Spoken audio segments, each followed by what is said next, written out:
When it comes to Donald Trump, if you don't buy the hype, be prepared for hypothermia. At a rally in Burlington, Vermont on Thursday night, Trump was interrupted by protesters. Get him out. Take him out. Get him out of here. Yeah, don't give him his coat. How much fun is he having?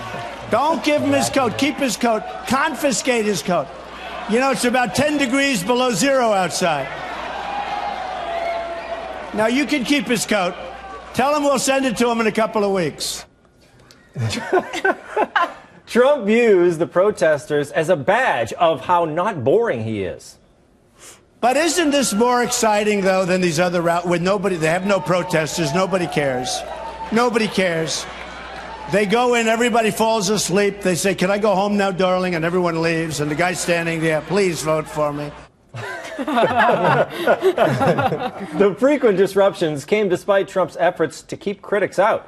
Ticket-holding attendees were asked if they supported the billionaire businessman before being let into the 1,400-seat venue. The loyalty oath screening helped cut down the crowd since the Trump's campaign released more tickets than the venue had seats. One protester told the New York Times that the line to get in the theater, quote, is like nothing I've ever seen in Burlington. Not for fish, not on free cone day, nothing. You heard it, Trump is bigger than free ice cream. Wow. Well, Tucker, look, how different is Trump's loyalty oath from the oath that you take before you do this show? Very, very similar. Bernie Sanders supporters bought a bunch of tickets. That's why Trump released more tickets than they had seats, because they were trying to make sure that it wasn't full. The point that he had a rally in Burlington, Vermont. The Vermont primary is not germane to the Republican nomination process. I don't think this has ever happened, ever. Why is the frontrunner on the Republican side holding a rally in Burlington, Vermont? I'm not sure I know the answer, other than he can. It's hilarious. He's running a completely national campaign.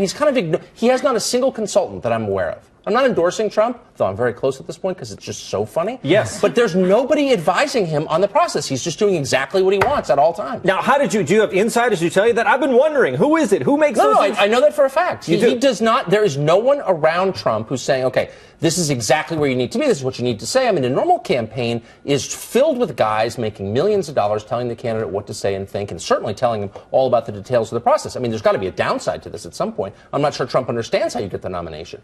But no normal candidate on the Republican side would ever hold a rally in Burlington 3 weeks before the Iowa caucuses. Are you kidding? It's insane. I think that's why it's so great. It's He's so having great. so much fun. Exactly. He doesn't care. And you'd think at this point maybe it'd start wearing down. Oh, Trump can't win. No, he's loving it even more. He was riffing with the guy about get his coat out of here. He's making up the temperature outside. He was having a blast. Wait a minute. You mean get that guy out of here, take his coat from him, wasn't in the teleprompter? It may have been, but he's anti-teleprompter, as all Republicans should be. Yes. Now, Jeff, you're a socialist, but you support the Patriots, so I think we're kind of even. Yes, we are. Absolutely. Yeah, I'm good with you on that. Thank you. So are you a Bernie guy?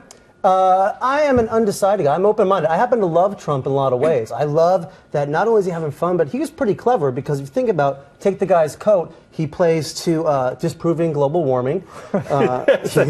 He plays to the Vermont people who are more into layers than they are into coats.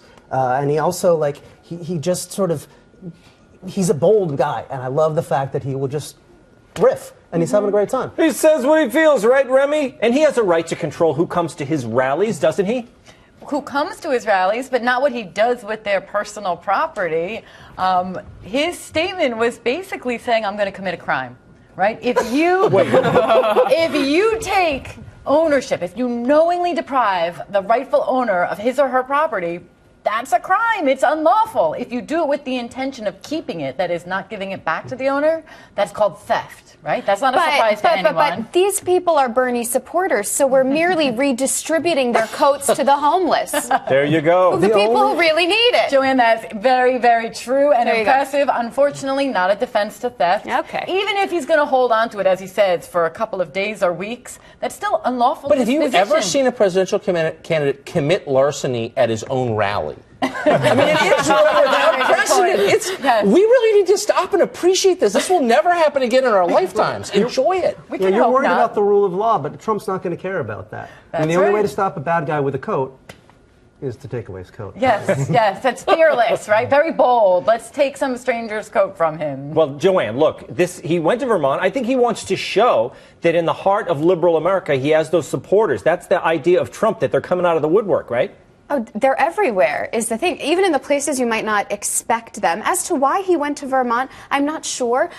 Definitely, I think he wants more like Ben & Jerry's flavors, maybe, named after him. I don't know what they might be, but they would definitely be winners. That is an idea. They should name something after Trump, something golden and wonderful, because it would sell, even though they don't like Trump. Okay, meanwhile, far from Vermont, where protesters failed, Jeb Bush has managed to knock Trump down a peg or two. The billboards in Iowa paid for by Right to Rise, Bush's $100 million super PAC. Tucker, take a look at that. How much first of all, I mean, is this good for Jeb, or it almost everything kind of comes off as an ad for Trump, doesn't it? It's pathetic. I mean, coming from the candidate who attacked Trump for his name calling, for him to use his super PAC to put up billboards name calling is a little much. This isn't an argument against Trump. It's a primal scream. I can't believe this guy is taking from me my rightful place as the Republican frontrunner. I mean, you can make arguments against Trump, real ones, adult ones, but this isn't one of them. And neither was the skywriting that said Trump is a fascist that you saw over the Rose Bowl on New Year's Day. I mean, the reaction of the establishment to Trump is dumber and more pathetic than anything Trump has said. Well, you have to remember, though, Jeb Bush said he didn't like being the front runner. Yeah. He said he has said he enjoys being a little farther back. Yeah. So I think he's realizing now he wants to get up front again, but this is not the way to do it. This is just as sad as his campaign. It's like half-hearted and shouldn't he go after lame. Some of the guys in the middle? Maybe go after Christie, maybe go after Rubio, something like that, instead of going after Trump. I don't know if it works. All right. He's being baited. He's being baited to play Trump's game, which is a mistake.